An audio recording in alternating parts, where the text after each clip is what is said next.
A waitress watched loan collectors corner her in the alley, threatening her daughter. Then a Korean Mafia boss did something unthinkable. He knelt. What she didn't know, that single act of mercy would cost him his empire and change both their lives forever. The rain had stopped an hour ago, but the streets of Busan still glistened like broken glass under the neon signs.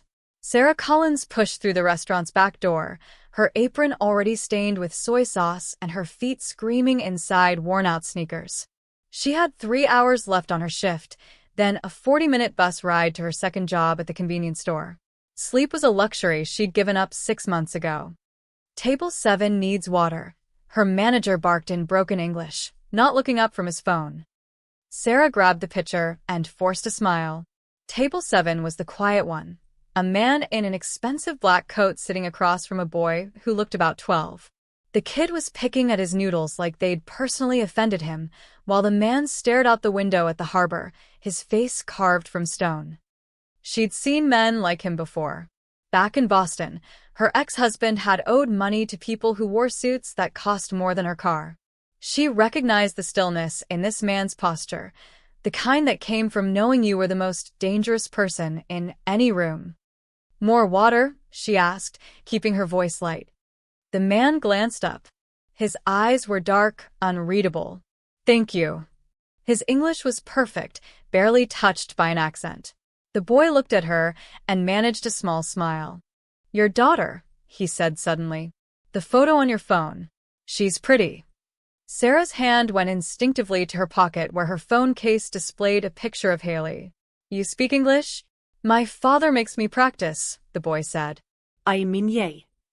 Sarah, she poured their water, feeling the father's eyes on her.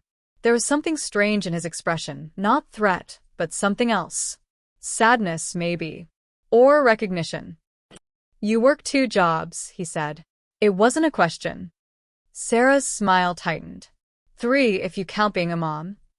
She turned to leave, but his next words stopped her cold. "The men outside. They're waiting for you." Her blood turned to ice. She looked toward the front windows, and sure enough, 2 men in leather jackets stood under the awning, smoking cigarettes.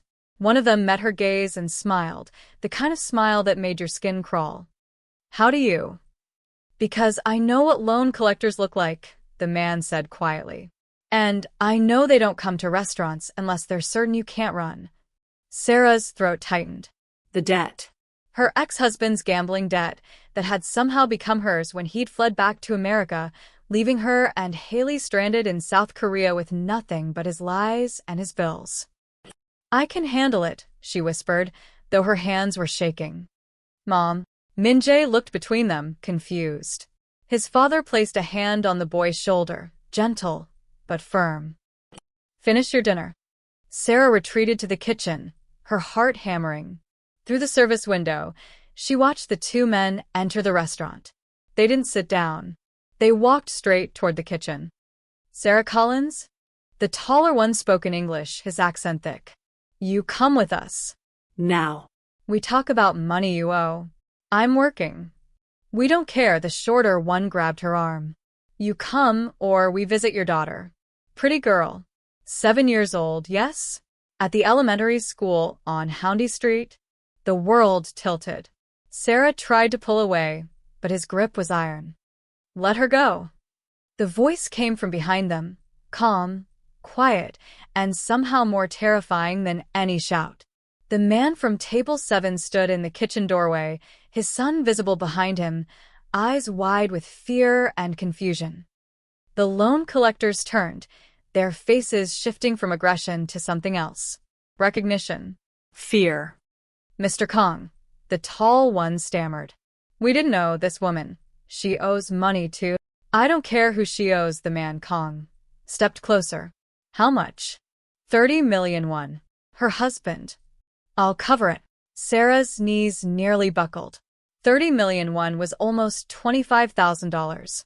A fortune.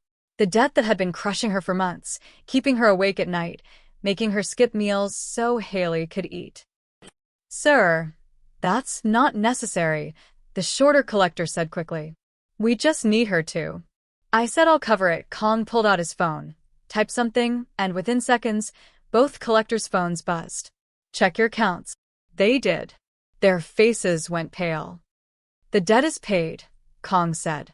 "Now leave." They left so fast they nearly knocked over a waitress. Sarah stood frozen, her mind spinning. The kitchen staff had all stopped working, staring at the scene like it was a drama on TV. Kong turned to her, and then, impossibly, he knelt. Not a crouch, not a lean, a full, traditional kneel, one knee touching the grimy kitchen floor, his head bowed. "I apologize," he said, "for the men in my city who would threaten a mother and child." Sarah couldn't breathe. Couldn't think. Behind him, Min-jae stared at his father with an expression of complete shock, like he was watching a stranger wear his father's face. "I don't understand," Sarah whispered. "Why would you?" "Because someone should." Kong stood, his expensive coat now dirty at the knee. "And because my son is watching." He placed a business card on the counter, plain white, just a phone number, and then he took Min-jae's hand and walked out of the restaurant. Sarah stood in the kitchen, surrounded by whispering staff, holding a business card from a man who'd just paid her debt and knelt at her feet. She didn't know whether to cry or run. Outside, through the kitchen window, she watched Kong and his son walk toward a black car. The boy was talking rapidly, gesturing, clearly asking questions. Kong listened, his face unreadable. And Sarah realized with cold certainty that whatever had just happened, whatever mercy she'd just been shown, had cost that man something far more valuable than money. She could see it in the way he walked, like a king who'd just abdicated his throne in front of his only heir. The alley behind the restaurant smelled like rotten fish and regret. Sarah stood with her back against the cold brick wall, the business card crumpled in her fist. Her shift manager had sent her home early. Too much drama, bad for business. Now she was alone in the dark, trying to understand what had just happened. $25,000. Gone. Just like that. But nothing was free. Sarah had learned that the hard way. "You stupid, stupid woman," she muttered to herself, pressing her palms against her eyes. Men like Kong didn't kneel out of kindness. They knelt because they wanted something. Control. Ownership. Gratitude that would turn into debt of a different kind. Her phone buzzed. A text from her neighbor, Haley, asking about dinner. "I gave her rice and egg. She's watching cartoons." Sarah's chest tightened. She was supposed to be home an hour ago. She was always supposed to be somewhere an hour ago, running between jobs and responsibilities like a hamster on a wheel that never stopped spinning. She pulled out the business card, smoothed it against her thigh. Just numbers. No name. No explanation. With shaking hands, she tore it in half, then in quarters, then into pieces so small they looked like confetti, scattering them across the wet pavement. "I don't need saving," she said to the empty alley. "Not from you. Not from anyone." But even as she said it, she knew the loan collectors would be back. They always came back. And next time, they'd be angry. Inside the black Mercedes, Min-jae couldn't stop talking. "Why did you kneel, Dad? You never kneel. Not even at grandfather's funeral. Not even when the Chinese ambassador visited. Why did you kneel to a waitress?" Yong-soo Kong stared through the tinted window at Busan's glittering skyline. Behind all that light was darkness, his darkness. 30 years of building an empire on fear and blood. 30 years of being the man other men knelt to. "Because she needed help," he said quietly. "But you always say we don't bow to anyone. You said bowing shows weakness." "I was wrong." Min-jae fell silent, processing this. In his 12 years of life, his father had never admitted to being wrong about anything. "The men who took the money," Min-jae said carefully. "They were scared of you. Like, really scared." Are you? "Are you a bad person?" The question hit harder than any bullet Yong-soo had ever taken. He looked at his son, this boy who still believed in heroes and villains, who thought the world was simple. "Yes," Yong-soo said. "I am. But you just helped someone. Bad people can do good things, Min-jae. It doesn't erase what came before." The car pulled up to the harbor, where Yong-soo's lieutenants were waiting for their weekly meeting. Through the window, he could see them standing by the warehouse, 5 men who'd built this empire alongside him. Men who'd killed for him, died for him. Men who'd just heard what he'd done in that restaurant kitchen. Stay in the car, Yong-soo told his driver. Take Min-jae home. Dad. Now. Min-jae's face crumpled, but he didn't argue. The car door closed, and Yong-soo walked toward his lieutenants alone. Park Dae-young spoke first. He was the oldest, the one who'd been there from the beginning. Is it true? You knelt. Yes. In public? In front of civilians and her people? Yong-soo met his gaze steadily. Her people? She's a mother trying to survive. She's not an enemy. She's American, spat Kim Sang-woo, the enforcer. And you paid her debt? 30 million won for a stranger. It's my money. It's our money. Sang-woo's voice rose. Everyone in your account came from us, from our work, our risks, our blood. And you throw it away on some foreign woman because what? Because you felt guilty? Yong-soo's jaw tightened. Watch your tone. Or what? You'll kneel at me too. Sang-woo looked bitterly. The Dragon of Busan, brought low by a waitress and a conscience. The other lieutenants shifted uncomfortably. This was mutiny, quiet, but unmistakable. Park stepped forward, his voice softer. Brother, we've followed you for 30 years. But the other families are watching. When a king shows mercy to the weak, his enemies see weakness everywhere. Then let them see it. You don't understand, Park insisted. The Tokyo Syndicate, the Chinese triads, they're waiting for any sign that you're slipping. This isn't just about you anymore. It's about all of us. Our families. Our survival. Yong-soo looked at each of them. These men who'd been his brothers, his army, his world. And he saw it clearly now. The doubt in their eyes. The calculation. Go home, he said quietly. We'll talk tomorrow. They left in silence, but Yong-soo knew what would happen next. In the underworld, rumors moved faster than bullets. By morning, every crime family in Asia would know. The Dragon of Busan had knelt to a foreign woman. He'd shown his throat. And in their world, exposed throats didn't last long. Back in the Mercedes, Min-jae watched his father through the window. For the first time in his life, his father looked small, alone. Is Dad in trouble? He asked the driver. The driver, who'd served the Kong family for 15 years, chose his words carefully. Your father just changed the rules of a very old game. And the other players don't like it when the rules change. Min-jae pressed his hand against the cold window. The rules were bad anyway, he whispered. But nobody heard him. The conference room on the 47th floor of the Houndy Financial Tower looked like any other corporate boardroom. Glass table, leather chairs, a view of the ocean that cost more than most people earned in a lifetime. But the men sitting around that table weren't corporate executives. They were killers in expensive suits. Park Dae-young sat at the head of the table, his fingers steepled beneath his chin. He'd called this meeting without Yong-soo's knowledge, something that would have been unthinkable a week ago. He's lost it, Kim Sang-woo said, pacing like a caged animal. Completely lost it. Kneeling? Paying debts for strangers? Next he'll be volunteering at orphanages. Careful, warned Lee Min-ho, the accountant who laundered their money through 17 legitimate businesses. He's still the boss. Is he? Sang-woo slammed his hand on the table. A boss who shows weakness isn't a boss. He's a target. The youngest man in the room spoke up. Jae-guk was only 32, but he'd climbed the ranks faster than anyone in the organization's history.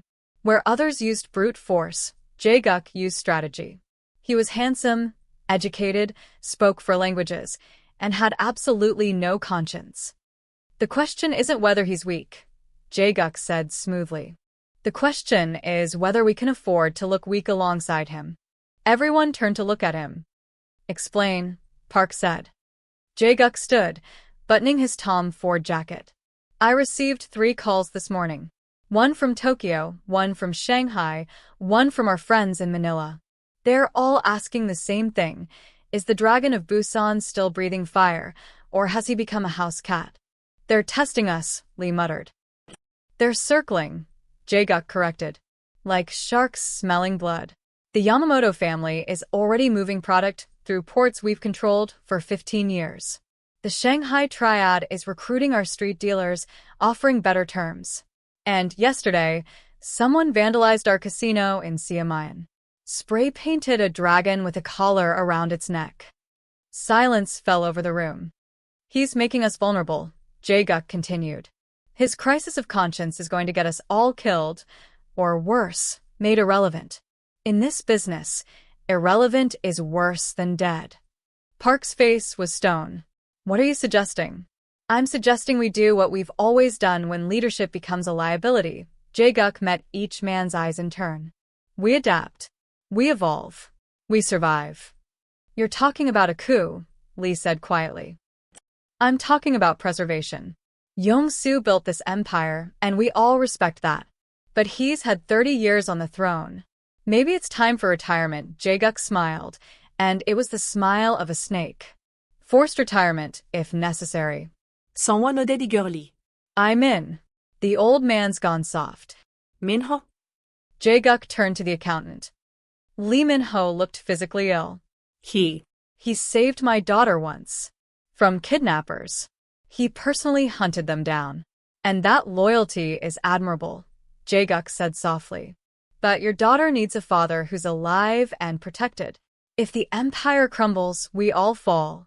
Including our families. Lee closed his eyes. Give me time to think. You have 24 hours, Jae-guk turned to Park. And you, old man? You've been his right hand since the beginning. But even you can see he's changing. He called off the Incheon expansion. He rejected the arms deal with the Russians.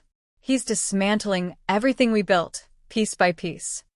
Park Dae-young had known Yong-soo since they were teenagers stealing cars in Seoul. They'd built this empire from nothing. Two orphans who'd clawed their way to the top of Korea's underworld through blood and brotherhood. But Jae-guk was right. The Yong-soo who'd knelt in that restaurant kitchen wasn't the same man who'd once executed a traitor with his bare hands while eating dinner. I won't move against him, Park said finally. But I won't protect him either. If you make your move, I'll step aside. Jae-guk's smile widened. That's all I need. Across the city, in a modest apartment in Yeonju, Yong-soo sat at his kitchen table with a cup of cold coffee and a stack of files. The loan collectors who'd harassed Sarah weren't freelancers. They belonged to a splinter operation within his own organization, a group that specialized in targeting foreigners and widows, people who had no protection and couldn't fight back. He'd built an empire on strength and fear, but somewhere along the way, his empire had become a monster that fed on the helpless. When had that happened? When had he stopped noticing? His phone buzzed. A text from Park. We need to talk. Urgent. Yong-soo knew what that meant. He'd seen the signs, the whispered conversations that stopped when he entered rooms, the way his orders were met with hesitation instead of instant obedience. Revolution was coming. Maybe it had already started. He thought about Min-jae's question in the car. Are you a bad person? Yes. But maybe he could be less bad before the end. Yong-soo opened his laptop and began typing orders. Dismantle the loan operation. No executions. No retaliation. Just stop. Stop hurting people who couldn't hurt back. His phone rang. Park's name on the screen. He didn't answer. Instead, he looked at a photograph on his refrigerator. Min-jae's school picture from last year, smiling gap-toothed and innocent. I'm sorry, Yong-soo whispered to the photo. I'm sorry you have to watch your father fall. But maybe, just maybe, Min-jae would understand someday that falling for the right reasons was better than standing for the wrong ones. Even if it cost everything. The Busan immigration office smelled like stale coffee and desperation. Sarah sat in a plastic chair that squeaked every time she shifted her weight, clutching Haley's hand while a bored receptionist typed on a keyboard that sounded like gunfire. Collins, Sarah? A man in a wrinkled shirt called from the doorway. Sarah's stomach dropped. That's me. Leave the child here. She's 7. Leave her. His tone left no room for argument. Sarah knelt in front of Haley, forcing a smile she didn't feel. Mommy'll be right back, okay? Stay in this chair. Don't move. Haley's eyes were too wide, too knowing. Are they sending us away? No, baby. Never. I promise. It was a promise Sarah had no power to keep. The office was windowless and painted the color of old teeth.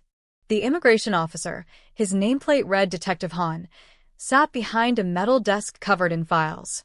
He didn't invite Sarah to sit. Your visa expires in 2 months, he said in English, flipping through her paperwork. I know. I've applied for renewal. Your application is flagged. He looked up, and his expression was somewhere between pity and contempt. Your ex-husband, Marcus Collins, entered Korea on a work visa 3 years ago. He accumulated significant debt, gambling, loans from unregistered lenders. Then he fled back to America, leaving you to face his creditors. Sarah's hands clenched into fists. I'm not responsible for his debts. We're divorced. I filed all the paperwork. Korean law is complicated for foreigners. Han leaned back in his chair. Especially foreigners with questionable associations. Questionable? What are you talking about? Last night, you were seen with Kang Young-soo. Han pulled out a photograph, blurry, taken from a security camera. Sarah standing in the restaurant kitchen, Young-soo kneeling before her. Do you know who he is? Sarah's throat went dry. He paid off some men who were harassing me. He paid 30 million won. Han's voice hardened. Within 60 seconds of a phone call. No paperwork. No bank transfer documentation. Just money appearing in criminal accounts like magic. That's not charity, Mrs. Collins. That's evidence of organized crime. I didn't ask him to. It doesn't matter what you asked. It matters what happened. Han stood, circling around the desk like a predator. Here's your situation. Your visa is expiring. Your ex-husband's debts are legally entangled with your residency status. And now you're connected to the most dangerous organized crime figure in Busan. The Korean government has 3 options: deport you, arrest you as a potential accomplice, or... He paused, letting the word hang in the air. Or what? Sarah whispered. Or you find protection. Legitimate protection. Han pulled out a business card. Not like Young-soo's plain white card, but an official one with a government seal. There are programs for foreign nationals in vulnerable situations. Protective marriages to Korean citizens. Cultural integration support. We could arrange something. You want me to marry a stranger? Sarah's voice cracked between disbelief and fury. I want you to not be deported with a 7-year-old child. Han's expression softened slightly. I have a daughter too, Mrs. Collins. I understand wanting to protect her, but you're in a dangerous position. The man who helped you last night? He's killed people. Many people. And if you're seen with him again, immigration will assume you're part of his organization. I'm not. I believe you. But belief doesn't matter. Evidence matters. Perception matters. He handed her the card. Think about your daughter. Think about what happens to her if you're deported back to America with no money, no job, and your ex-husband's creditors waiting for you in Boston. Sarah took the card with shaking hands. Every word he said was a knife, twisting deeper. You have 2 weeks, Han said. After that, I can't help you. Outside, the afternoon sun felt like an insult. Sarah found Haley exactly where she'd left her, swinging her legs and humming a song from Frozen. Are we okay, Mommy? Yeah, baby. We're okay. Lies. Everything was lies. They walked to the parking lot, and Sarah's blood turned to ice. A black Mercedes was parked near the bus stop, the same one from the restaurant. A driver in a dark suit stood beside it, holding an umbrella, even though it wasn't raining. Mrs. Collins, his English was perfect, his smile polite. Mr. Kong asked me to ensure you arrived home safely. Tell Mr. Kong I don't need his help. He anticipated you would say that. The driver held out a phone, a simple flip phone, old-fashioned. He asks only that you keep this. For emergencies. I don't want anything from him. I understand. but he will worry if you don't take it. And a worried Mr. Kong is the driver searched for the right word. Inconvenient for everyone. Sarah stared at the phone. Every instinct screamed to run. But Detective Han's words echoed in her mind. Think about your daughter. She snatched the phone and shoved it in her purse. Tell him to leave me alone. I will deliver your message. The driver bowed slightly. Nothing like Young-Soo's kneel, just a polite gesture. But between you and me, Mrs. Collins, Mr. Kong doesn't know how to leave people alone once he decides they matter. It's both his greatest strength and his fatal flaw. He returned to the Mercedes and drove away, leaving Sarah standing on the curb with her daughter, a government official's business card in one pocket and a crime boss's phone in the other. That was the nice man's car, Haley said. From the restaurant. I know, baby. Is he our friend? Sarah looked down at her daughter's innocent face. I don't know what he is. But as she tore up the phone and dropped the pieces in a nearby trash can, she had the sinking feeling that it didn't matter what she wanted. Some debts couldn't be paid. Some connections couldn't be severed. And some choices had already been made for her. The safe house in Gamcheondong looked like every other brightly painted building in the hillside village, a tourist attraction by day, a fortress by night. Young-Soo sat alone in the third-floor office, surrounded by ledgers and laptop screens displaying financial records that would send half of Busan's elite to prison. He'd been digging for 3 days. The loan operation that had targeted Sarah wasn't some rogue element. It was systematic, organized, profitable, and it had been running under his nose for almost 2 years. His phone buzzed. Park's name appeared. I found it, Young-Soo said before Park could speak. Found what? The parasite operation. They've been targeting foreign workers, single mothers, elderly widows, anyone without family connections or legal protection. 37 victims in the last 18 months. Average debt, 20 to 40 million won. Interest rates at 40% monthly. Park was silent for a long moment. Who authorized it? That's the interesting part. Nobody authorized it. It just started. Small. Profitable. And everyone looked the other way because the money was good and the victims couldn't fight back. Young-Soo. We did this, Park. Not some outside group. Us. We built an organization so focused on profit that it started feeding on the weakest people it could find. Like a shark eating its own tail. What do you want to do? Shut it down. Immediately. Return the money to the victims. No retaliation. No violence. Just. Stop. The silence on the other end lasted so long Young-Soo thought the call had dropped. You can't be serious, Park finally said. I'm completely serious. You want to return money? To foreigners and widows? Do you understand what that looks like? Do you understand what message that sends? It sends the message that we have standards. Park's laugh was bitter. We're criminals, brother. We don't get to have standards. We gave up that luxury 30 years ago when we killed our first man. Then maybe it's time we found them again. Listen to yourself. Park's voice rose. You sound like a priest, not a king. The other families are already moving against us. Yesterday, the Yamamoto syndicate hijacked one of our shipments. 40 million won in product gone. They didn't even hide it. They wanted us to know. It's a test, Young-Soo. They're testing whether you'll bleed when cut. Let them test. And when they find out you're bleeding, when they realize the dragon has become a lamb, they'll tear us apart. Park's breathing was heavy, ragged. I've stood by you for 30 years. Through wars, through government crackdowns, through everything. But this is suicide. And you're taking all of us with you. Then leave, Young-Soo said quietly. Anyone who wants out can walk away. No penalties. No retaliation. Just go. You don't mean that. I've never meant anything more. Park hung up.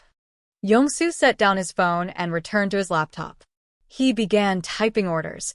Dismantle the loan operation, liquidate the associated accounts, transfer funds to a humanitarian organization that helped foreign workers. Clean money for dirty hands. His second phone rang, the encrypted one only 5 people had the number to. Hyung, it was Lee Min-ho, the accountant. His voice was shaking. I need to tell you something. I'm listening. There's a meeting tomorrow. At the Sia Mayan warehouse. Jae-guk called it. He's gathering support. For a leadership change. Yong-soo's hand tightened around the phone. Aku. He's promising stability. Promising to restore the old ways. To push back against the other families.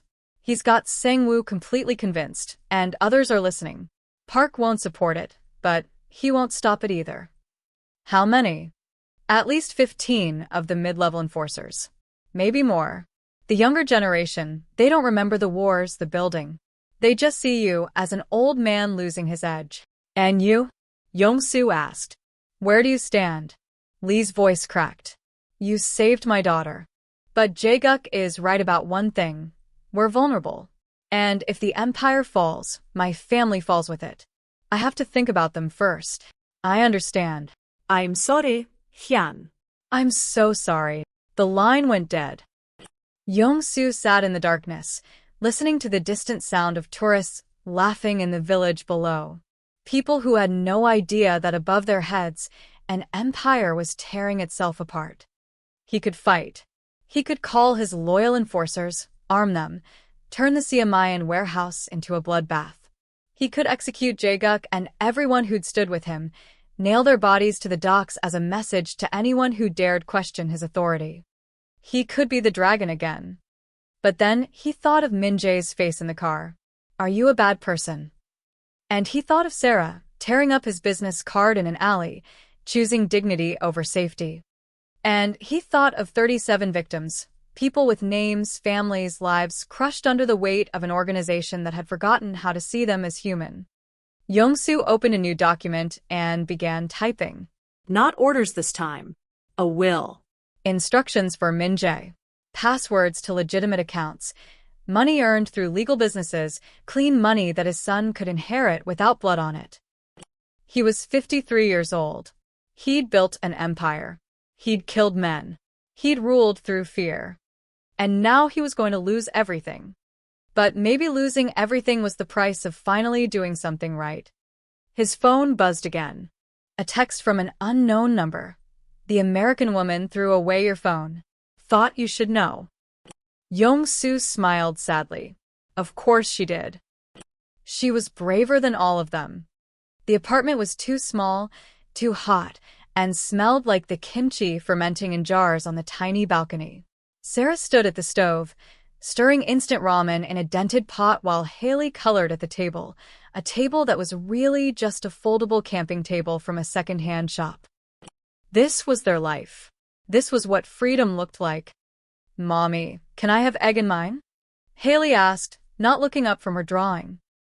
Sarah glanced at the refrigerator. 2 eggs left. She needed one for her own lunch tomorrow, something to eat between shifts. Sure, baby. She cracked both eggs into the ramen, watching them swirl in the boiling water. Her stomach growled, but she ignored it. Haley came first. Haley always came first. What are you drawing? The nice man from the restaurant. Haley held up her paper. Crayon figures of a man in a black coat and a smaller figure beside him. And his son. They looked sad. Sarah's chest tightened. People in restaurants aren't always sad, honey. Sometimes they're just tired. He didn't look tired.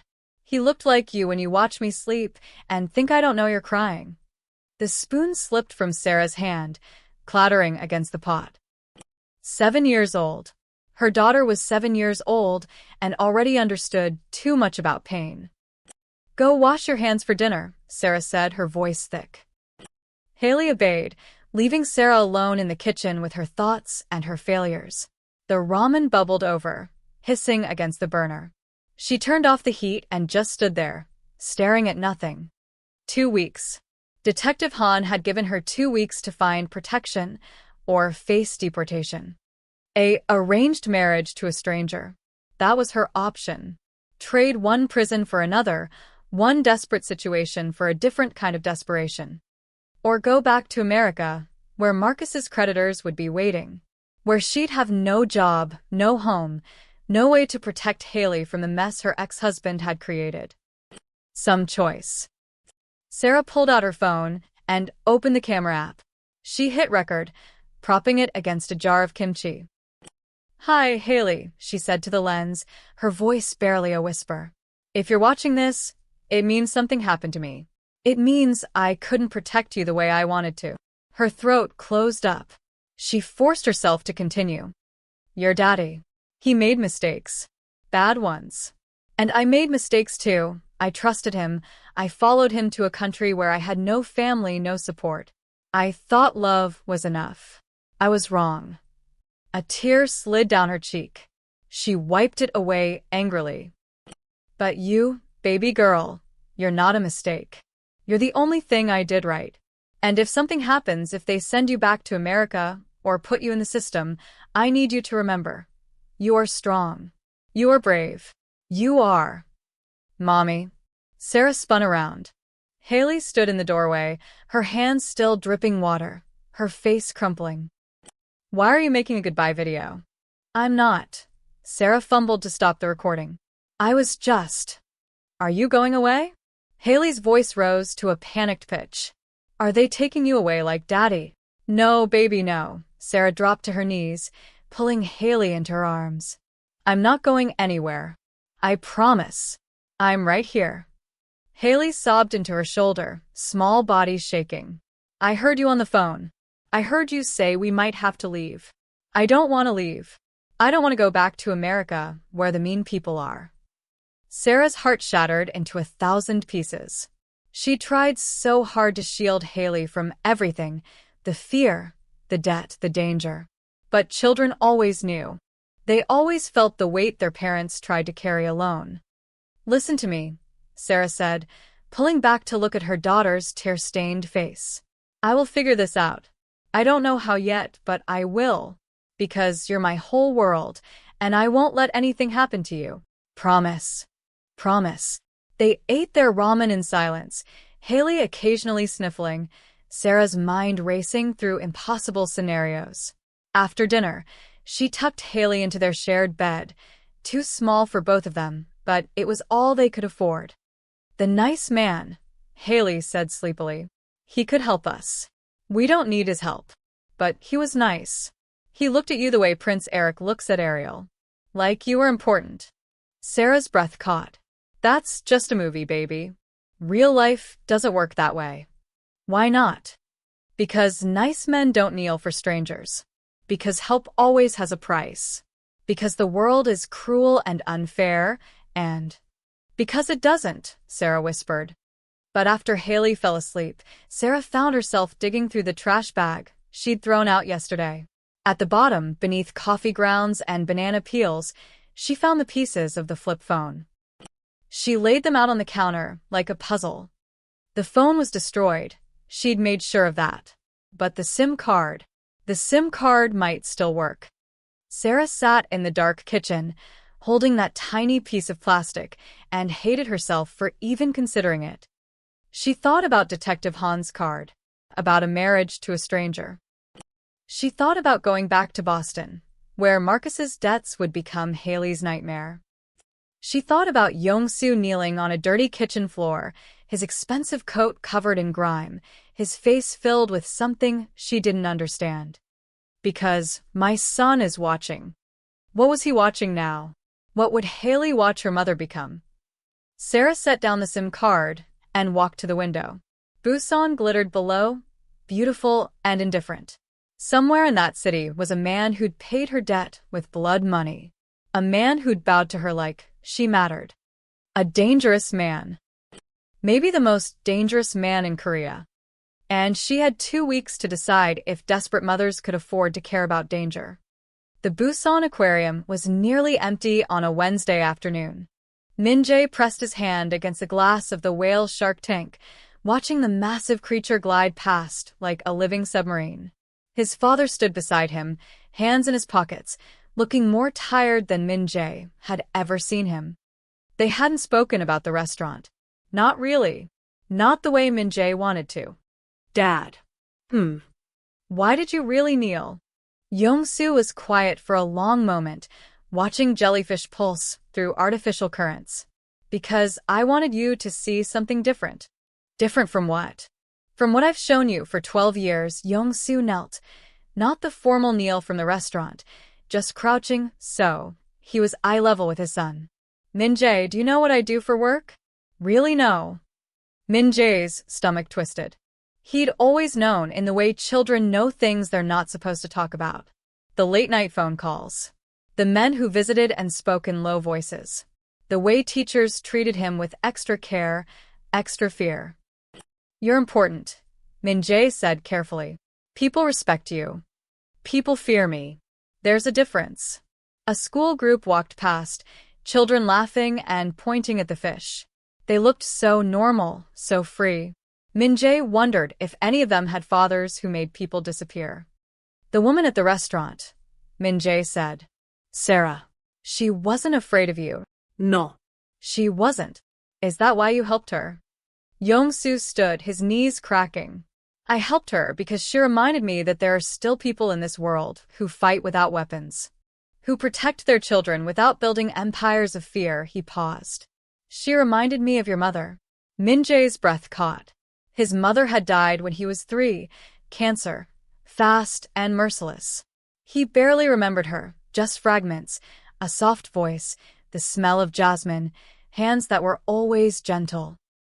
Mom was strong, the strongest person I ever met. She knew what I was, what I did, and she tried to make me better. Every day, she tried. Yong-soo's voice cracked. And every day, I disappointed her. They moved to the shark tunnel, where rays and reef sharks swam overhead in hypnotic patterns. Min-jae felt like he was drowning in revelations. At school, he said quietly, we're reading a book about heroes. The teacher asked us to write about someone we admire. Who did you choose? I was going to write about you. About how strong you are, how everyone respects you. Min-jae's eyes burned. But then I saw you kneel, and I realized I've never seen you be strong the way she was strong. Sarah. She was scared, but she didn't run. She didn't bow.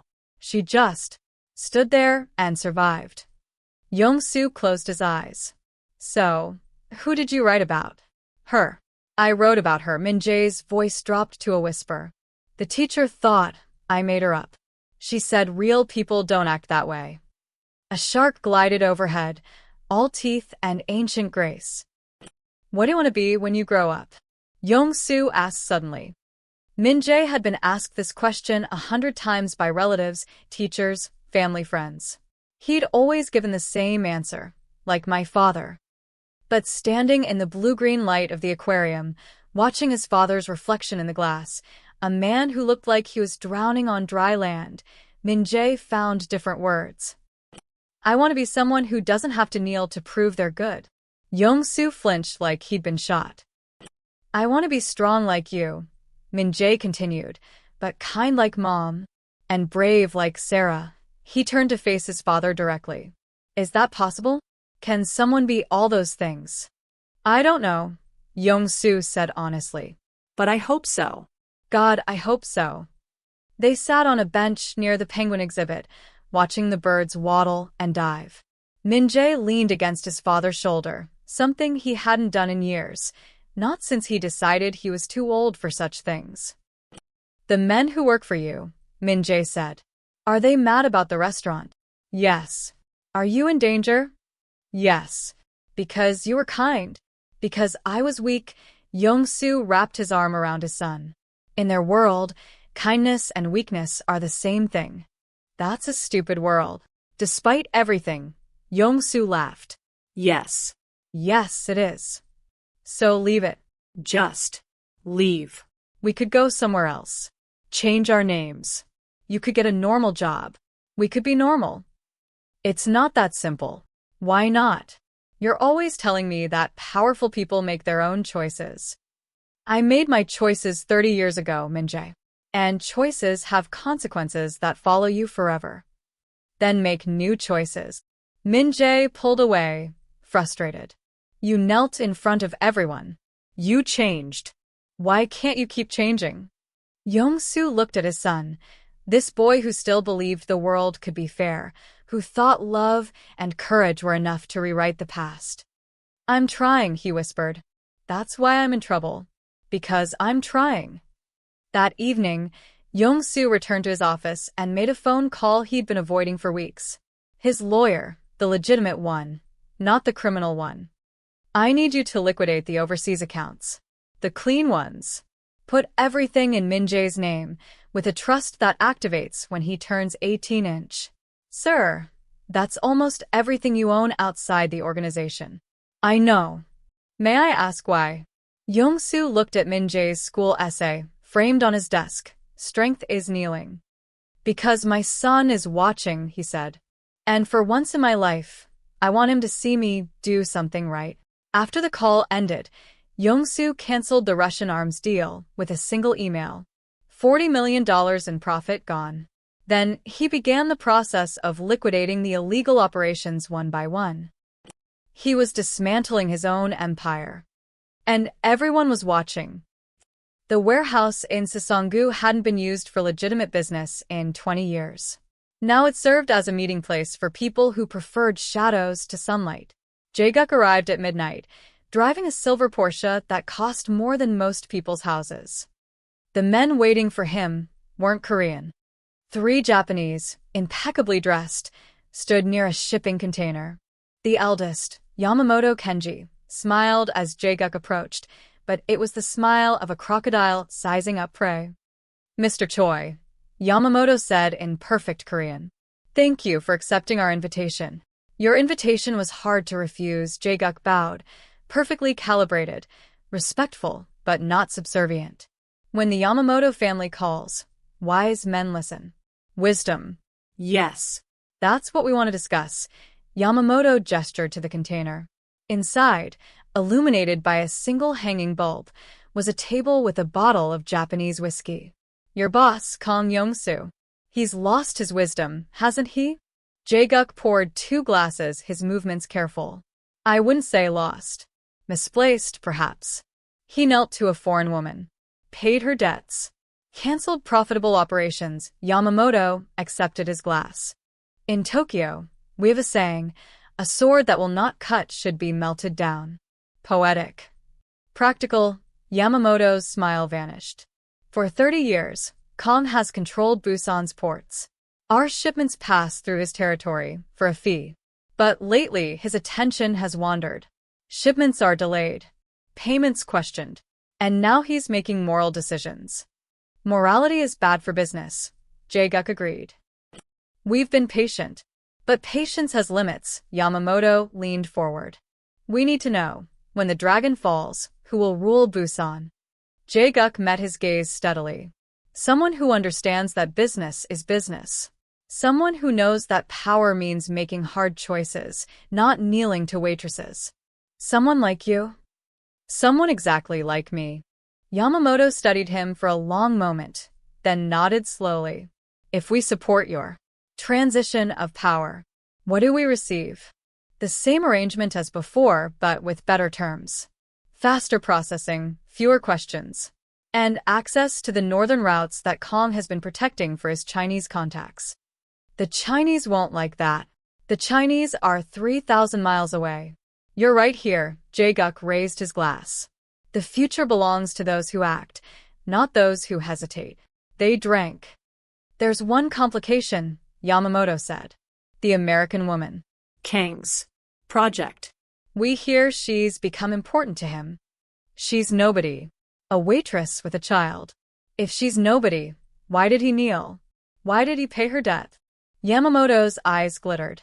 In our experience, men like Kang don't kneel for nothing. She represents something, a weakness, a change of heart. She's a symbol. Symbols can be destroyed. Exactly. Yamamoto pulled out a photograph, a surveillance photo of Sarah and Haley leaving their apartment. Before your coup succeeds, this symbol must be eliminated. It sends the right message. The old ways are dead. Mercy is dead. The dragon's compassion brought only weakness. Jae-guk's stomach tightened, but he kept his face neutral. Killing civilians attracts attention. Police, media. She can disappear. Foreigners disappear all the time. Visa problems, deportation, tragic accidents. Yamamoto slid the photo across the table. This is our price for support. the woman and her child. Gone. Then we move against Kong together. Jae-guk picked up the photograph. Sarah's face was tired but determined, Haley clutching her hand with complete trust. He thought about his own rise through the organization. 12 years of careful strategy, calculated risks, eliminating obstacles. He'd done worse things than this. He'd killed men who begged for mercy. He'd burned businesses to the ground. He'd destroyed families. 2 more bodies. What difference did it make? Consider it done, Jae-guk said. Yamamoto smiled. Then we have an agreement. When you move against Kong, we'll ensure the other families remain neutral. You'll have one chance, make it count. And make sure the American problem is solved first. We want no martyrs, no loose ends. After the Japanese left, Jae-guk sat alone in the warehouse with the photograph. His phone buzzed, a text from Sangwoo. 23 confirmed for tomorrow's meeting. The old man is finished. 23 soldiers ready to turn against Yongsu. Plus Japanese backing. Plus the promise of Chinese neutrality once the northern routes opened. It was perfect. It was inevitable. Jae-guk made a phone call. I need 2 men. Quiet work.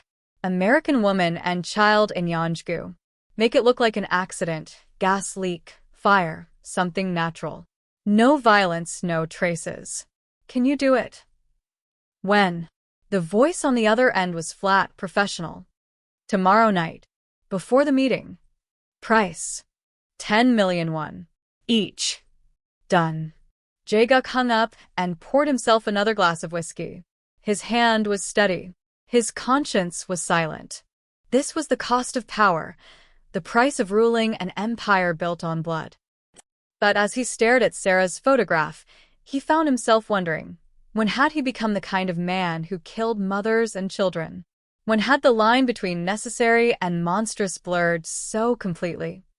He thought about Yongsu kneeling in that kitchen, a moment of weakness that would cost him everything. Or maybe it was the only moment of strength the old man had ever shown. Jae-guk crumpled the photograph and threw it in the trash. Then he retrieved it, smoothed it out, and put it in his pocket. Evidence. Just evidence. Not guilt. Never guilt. Outside, Busan slept, unaware that tomorrow night, everything would change. An empire would fall. A king would die. And 2 people who'd done nothing wrong would burn, simply because they'd been seen by a man who'd forgotten how to look away. The convenience store on the corner of Haley's school route stayed open until midnight. Sarah had learned to shop late. Fewer crowds, more clearance items, a chance to think without Haley asking why they couldn't afford the things other kids had. She was comparing prices on instant rice when her phone buzzed. The manager from the restaurant. Don't come in tomorrow. Too much trouble. You're fired. Sarah's vision blurred. That was 3 shifts a week, gone. 40% of her income vanished because a mafia boss had decided to be charitable. Damn it, she whispered, leaning her forehead against the cold metal shelf. Damn it, damn it, damn it. Mrs. Collins. She spun around. 2 men stood at the end of the aisle, Korean, mid-30s, wearing matching black jackets. Their faces were polite, almost apologetic, but their eyes were empty. We need you to come with us, the taller one said in careful English. No trouble. Just conversation. Sarah's blood turned to ice. I don't know you. We work for a mutual friend. He wants to make sure you're safe. The shorter one stepped closer, blocking her path to the exit. Your daughter, Haley, yes? She's at home with neighbor. She's safe now. But maybe not safe later if you make noise. The world tilted. They knew Haley's name. Knew where she was. What do you want? Just come. No screaming. No problem. The tall one reached for her arm. We have car outside. Very quick. Take your hand off her. The voice came from behind them. Quiet, cold, carrying the weight of absolute authority. Yongsu stood near the refrigerated section, wearing a simple black sweater and jeans. No bodyguards. No weapons. Just a man buying milk at midnight. But the 2 men froze like rabbits spotting a wolf. Mr. Kong, The tall one stammered. We didn't, this isn't. I know exactly what this is. Young-soo walked forward slowly, deliberately. Who sent you? Nobody sent us. We were just… Don't lie. Young-soo's voice dropped to a whisper that somehow felt louder than a shout. I've been in this business for 30 years. I know hired killers when I see them. Who sent you? The shorter man's hand moved toward his jacket. Young-soo didn't flinch. If you pull that knife, Young-soo said calmly, I will take it from you and make you eat it. If you pull that gun, I will put 3 bullets in you before you finish aiming. And if you run, I will find your families and make sure they know exactly what kind of men you are. The man's hand stopped. I'll ask once more. Who sent you? We don't know names, the tall one said quickly. We got a call. 20 million won to make an accident. The woman and her kid. Gas leak or fire. Something quiet. We didn't know she was yours. She's not mine. She's a human being. Young-soo's jaw tightened. And you were going to murder her daughter? It's just work, Mr. Kong. Nothing personal. The movement was so fast Sarah barely saw it. One moment Young-soo was standing still. The next, the tall man was on the ground, Young-soo's foot on his throat. Her daughter is 7 years old, Young-soo said softly. She likes to draw. She believes in fairness and kindness. And you are going to burn her alive for 20 million won. Please, the man choked. Young-soo's foot pressed harder. For a moment, Sarah thought she was about to witness a murder in the snack aisle of a convenience store. Then Young-soo stepped back. Run, he said. Tell whoever hired you that Sarah Collins is under my protection. Tell them that anyone who touches her or her daughter will answer to me personally. And tell them, his voice turned to steel, that the dragon is not dead yet. They ran, stumbling over each other in their panic, crashing through the store entrance and disappearing into the night.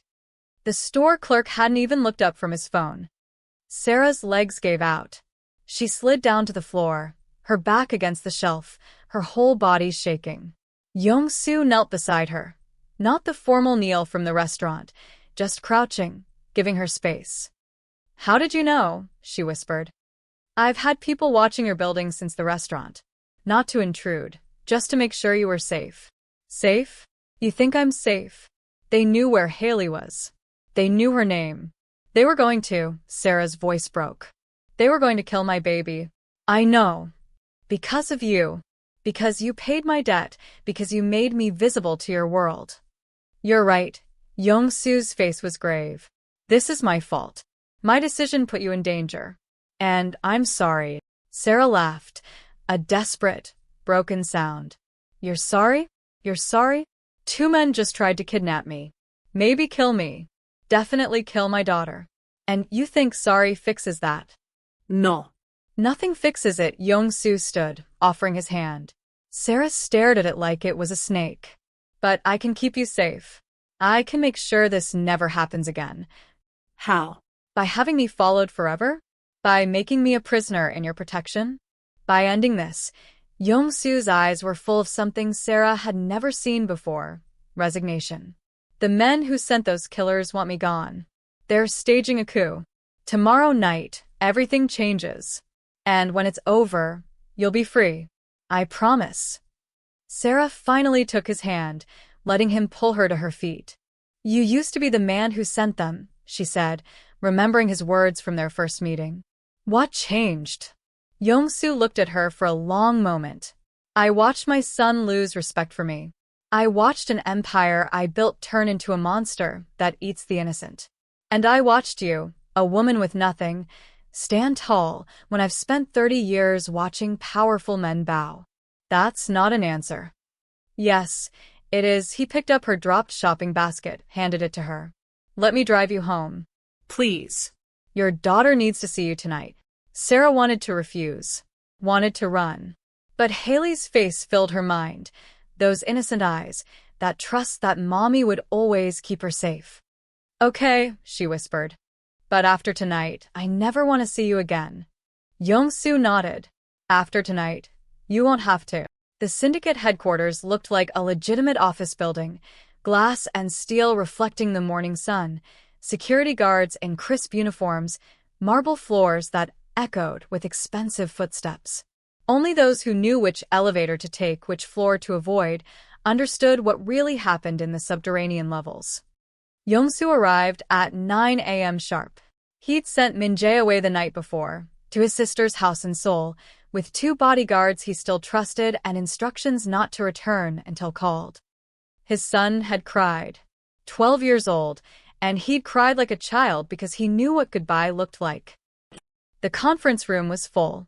26 faces, lieutenants, enforcers, accountants, lawyers. Men who'd built their lives on the foundation of his empire. Park Dae-young sat at the far end, his expression carefully neutral. Jae-guk stood by the window, backlit like a protagonist in a movie about ascension. "Thank you for coming," Yong-soo said, taking his seat at the head of the table. "You called a mandatory meeting," Sang-woo said. "We didn't have a choice." "Everyone always has a choice," Yong-soo folded his hands. "I called you here to announce my decision. After 30 years, I'm dissolving the organization." The room erupted. "You can't. This is insane. What about our families?" Yong-soo raised his hand. Silence fell, but it was fragile, crackling with tension. "I've liquidated the illegal operations. The gambling dens, the protection rackets, the loan operations, all of it. The legitimate businesses will continue under new ownership, with clean money and legal practices. Everyone in this room will receive a severance, enough to start over if you choose." "Start over?" Jae-guk's voice was silk over steel. "We're not office workers getting downsized. We're criminals. You can't just disband us and expect us to become accountants. I expect you to choose your own path." "I've chosen mine." "Your path." Sang-woo stood, his face red with fury. "Your path is cowardice. You built this empire on blood and fear, and now you want to wash your hands because some American waitress made you feel guilty. This has nothing to do with her. It has everything to do with her." Sang-woo slammed his fist on the table.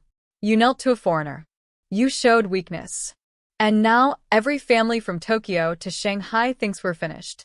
Yesterday, the Yamamoto clan hijacked another shipment. 3 of our men are in the hospital. They're carving up our territory while you play at redemption. Then let them have it." The room went deadly quiet. "What?" Park's voice was barely a whisper. "Let them have the territory. The ports, the routes, the operations. I'm done." Yong-soo met each man's eyes in turn. "I built this empire because I was angry, hungry, desperate. Because I thought power would make me safe. But all it did was make me a monster. And I won't be that monster anymore." "You don't get to decide that," Jae-guk said softly. "You don't get to destroy what we all built together just because you had a crisis of conscience. Watch me." Jae-guk smiled, the smile of a predator who'd been waiting for this moment. No. "I don't think I will." He pulled out a folder, slid it across the table. "These are transfer documents. Ownership of all syndicate assets, accounts, and territories. Sign them." Walk away. Live quietly. And we'll let you. And if I refuse, then you force us to remove you the hard way." Jae-guk's voice was almost apologetic. "We don't want bloodshed, Hyung.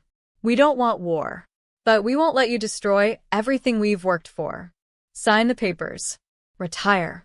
Disappear." Yong-soo looked at the folder. 30 years, reduced to paperwork. He thought about Min-jae's essay, "Strength is Kneeling." He thought about Sarah, tearing up his business card, choosing dignity over debt. He thought about his wife, dying in a hospital room, whispering, "Be better than this." "If I sign," Yong-soo said slowly, "what happens to the people you're targeting? The American woman and her daughter?" Jae-guk's expression didn't change. "I don't know what you're talking about. The men at the convenience store last night. The ones you sent." "I sent no one." "Don't lie to me." Yong-soo stood, and for a moment, everyone in the room remembered why they'd followed him for 30 years. The dragon wasn't dead yet. You made a deal with the Yamamoto family. They want her gone. a symbol of my weakness. And you agreed, because that's the price of their support. Jae-guk's jaw tightened.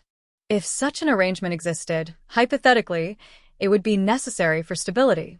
One foreign woman versus the entire organization? That's not even a choice. It is to me.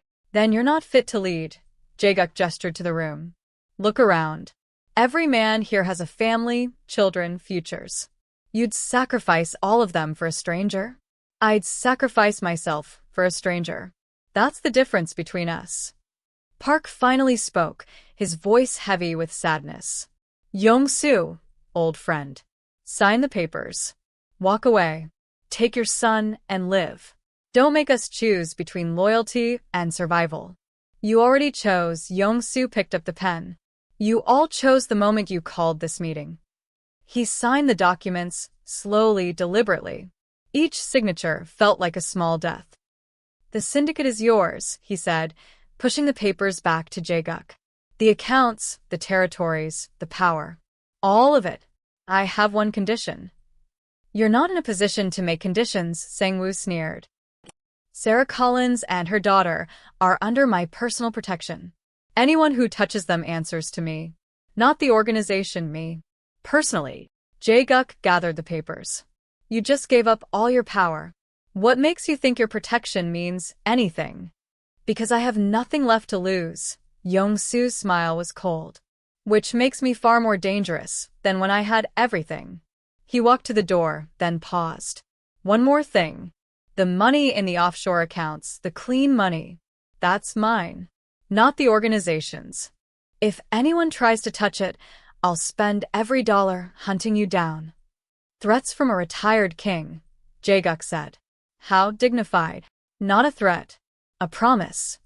Yong-soo left, walking through the building he'd built, past the men who'd served him, into a future that held nothing but uncertainty. His phone buzzed. A text from Min-jae. Did you lose everything, Dad? Yong-soo stopped on the sidewalk, surrounded by ordinary people living ordinary lives, and typed back. No. I found something I didn't know I'd lost. What? My soul. The dockyards at dawn were beautiful in a way that made Yong-soo's chest ache. Fog rolled off the water, turning the shipping containers into ghost cities. Somewhere in the distance, a ship's horn bellowed like a dying whale. He'd come alone. No bodyguards, no weapons, no backup plan. Just a man waiting for his executioners to arrive. His phone buzzed. Min-jae again. Please come to Seoul. Please. Aunt says you're being stupid. Yong-soo typed back.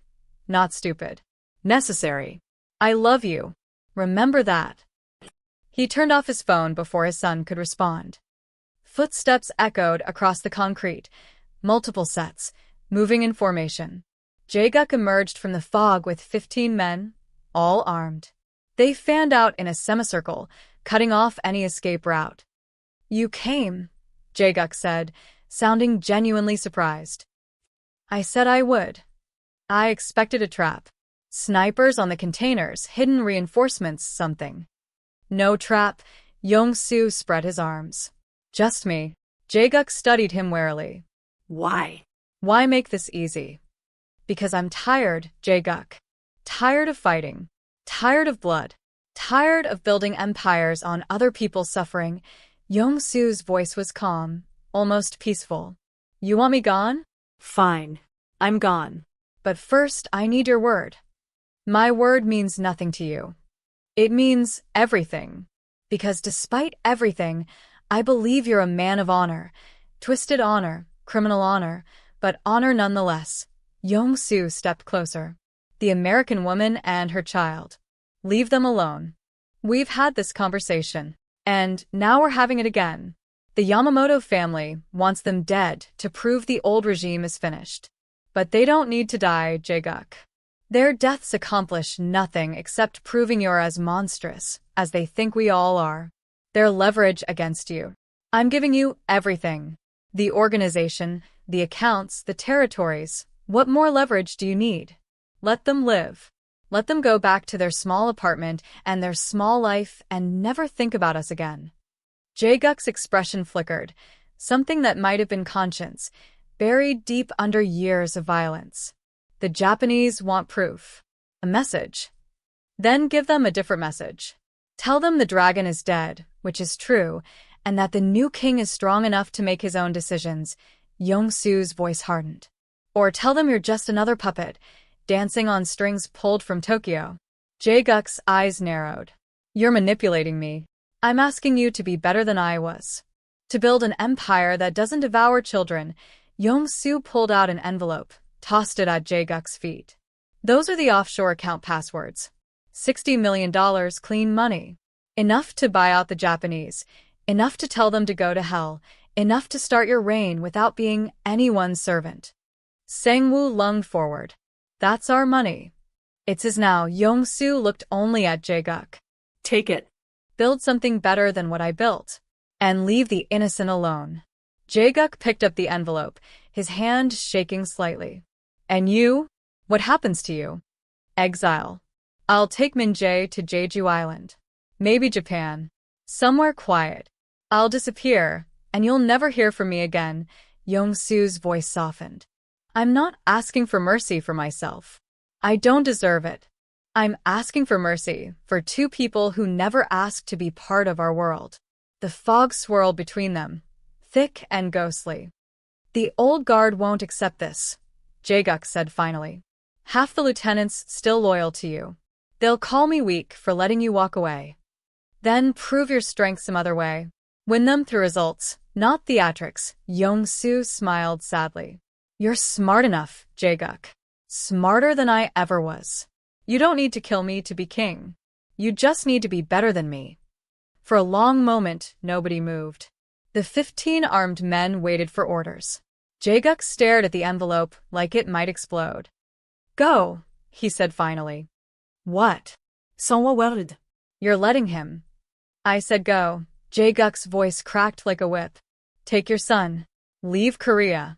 If you ever return, if you ever interfere with our operations, if you ever contact anyone from the old organization, I'll kill you myself.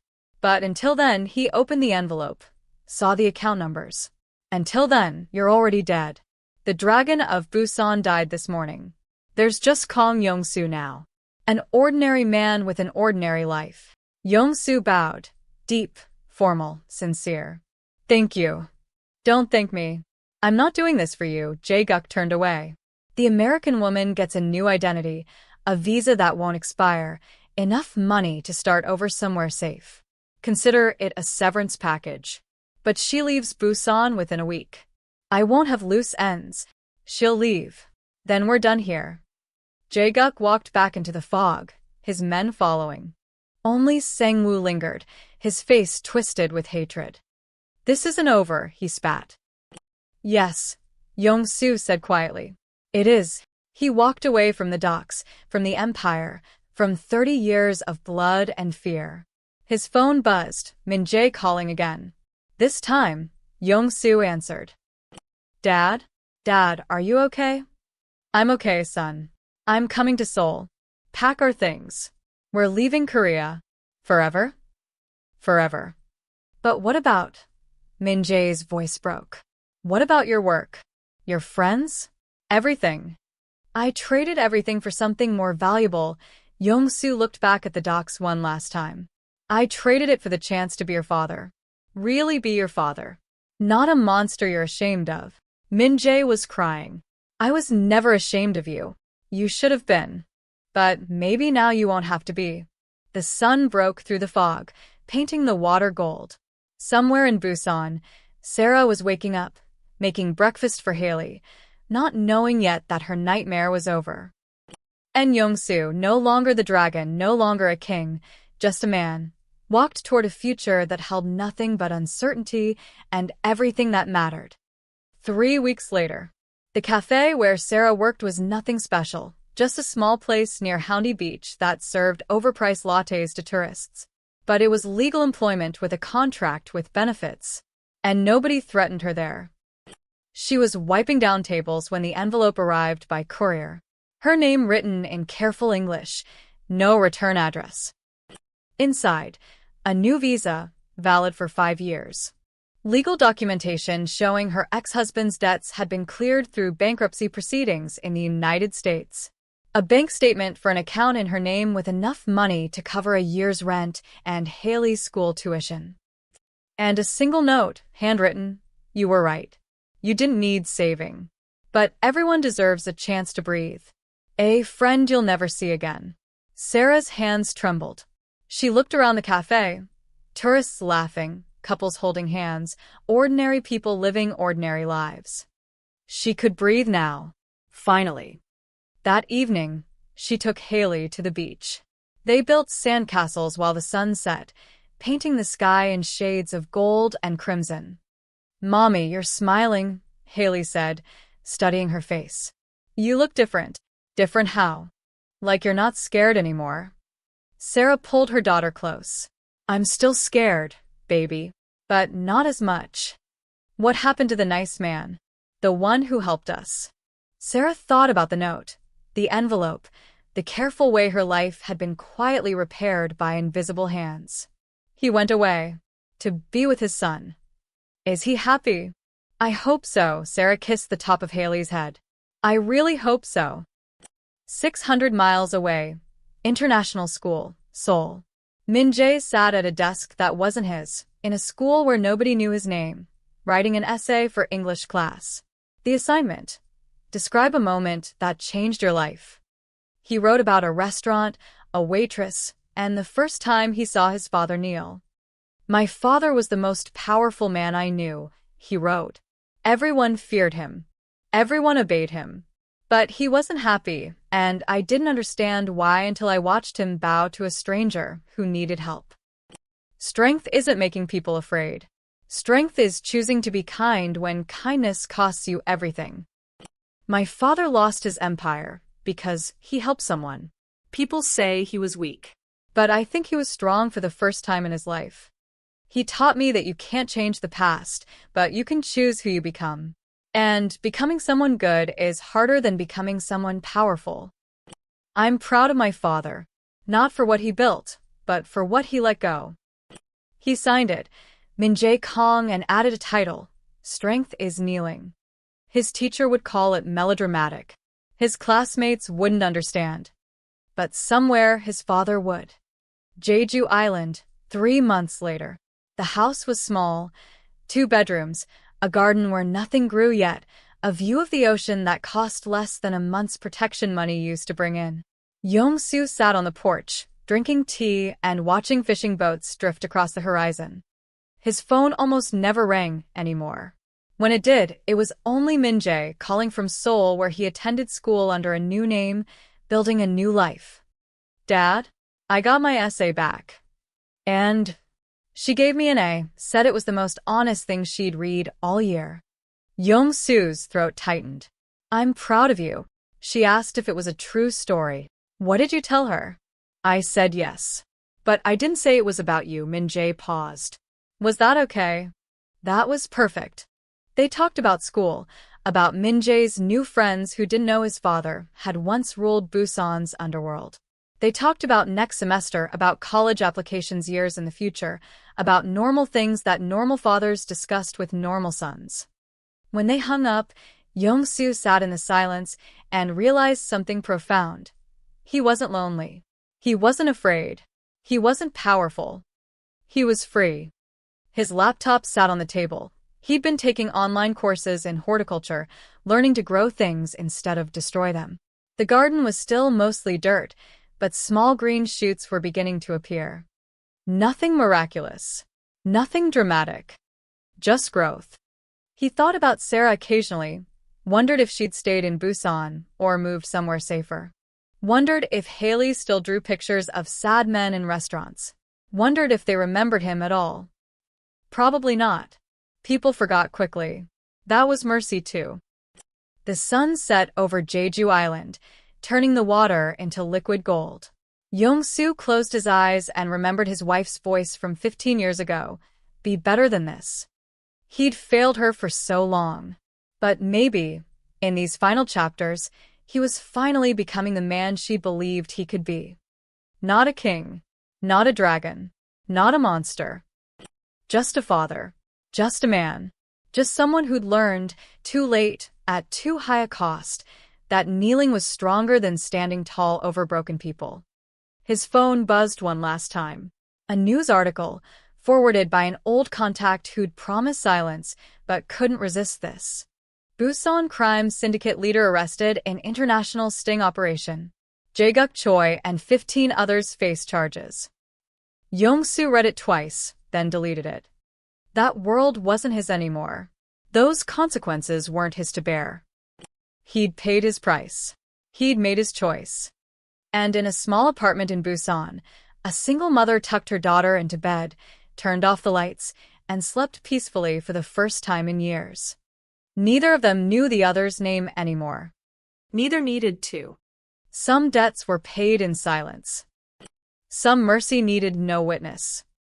And some strength looked exactly like walking away. The end.